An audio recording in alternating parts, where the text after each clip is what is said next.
नमस्कार दोस्तों, मैं रंजना गुप्ता एक विवाह गीत प्रस्तुत कर रही हूँ। आइए सुनते हैं। पतर खटोलवारे दुई सुतवैया, भुइया लटके लंबी के से जी। पतर खटोलवारे दुई सुतवैया, भुइया लटके लंबी के से जी। ओते सोई ईश्र महादेव, कसे मस मुहे ना सोहाये जी। ओते सोई ईश्र महादेव, कसे मस मुहे ना सोहाये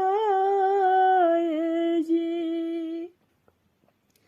होते भोरे करबे गौरा दूसरा बियहवा, कसे मस देबे छोड़ाये जी।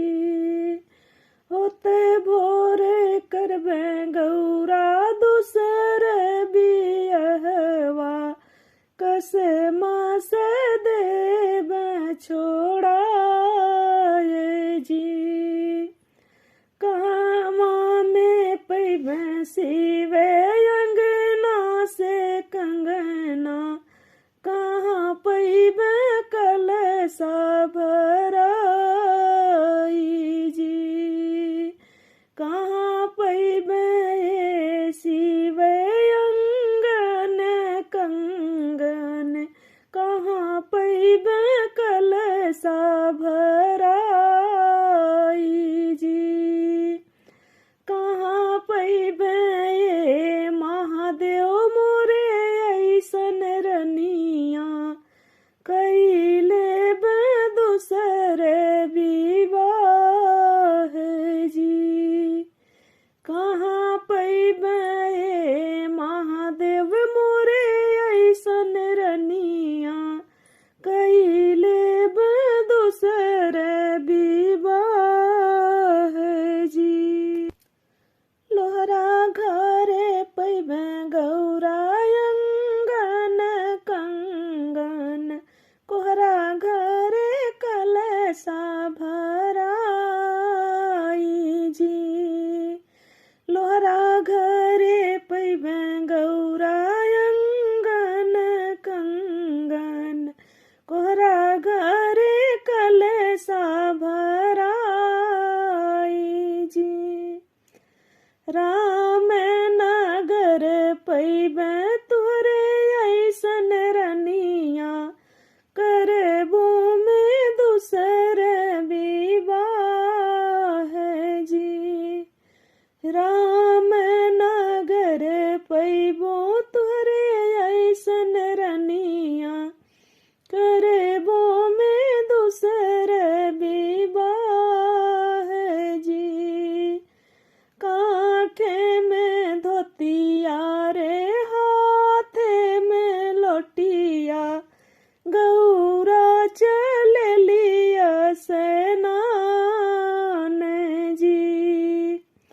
काखे में धोतिया रे हाथे में लोटिया, गौरा चल लिया स्नान जी।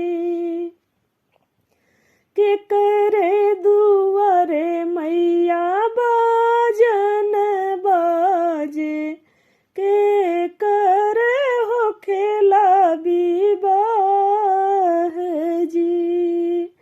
के करे दुआरे आमा बाजन बाजे, के करे हो खेला विवाह जी। कसे बउरैलू हो बेटी हो गौरा देई, के तोरा हरल से ज्ञान जी। कसे बउरैलू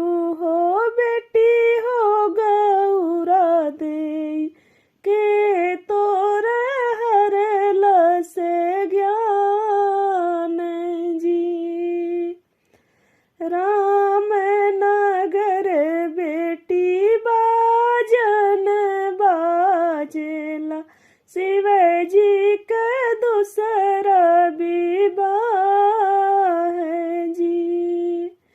राम नगर बेटी बाजन बाजेला, शिव जी का दूसरा विवाह है जी।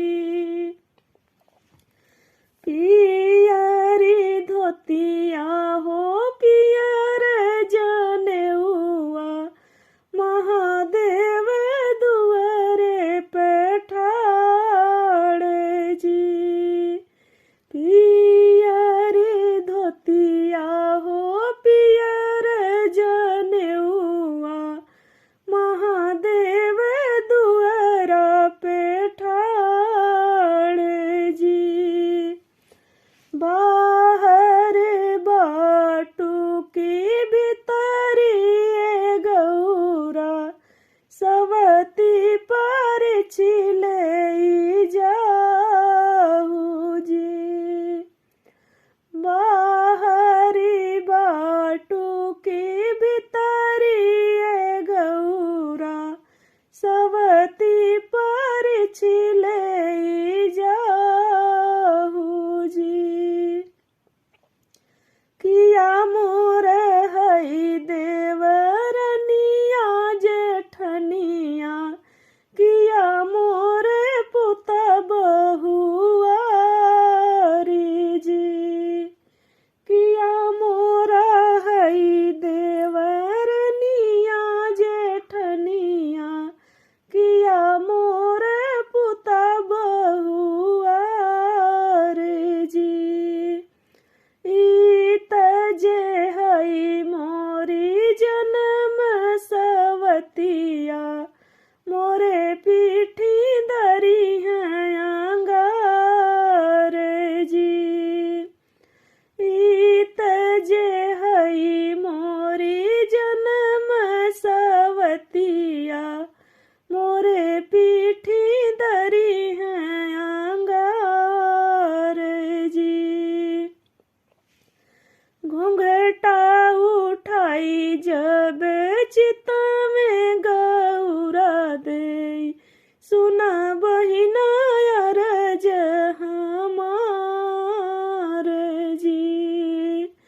घूंघटा उठाई जब चित में गौरा दे, सुना बहिना अरज हमार जी।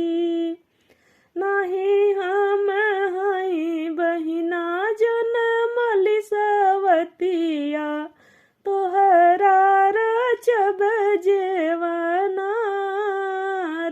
जी।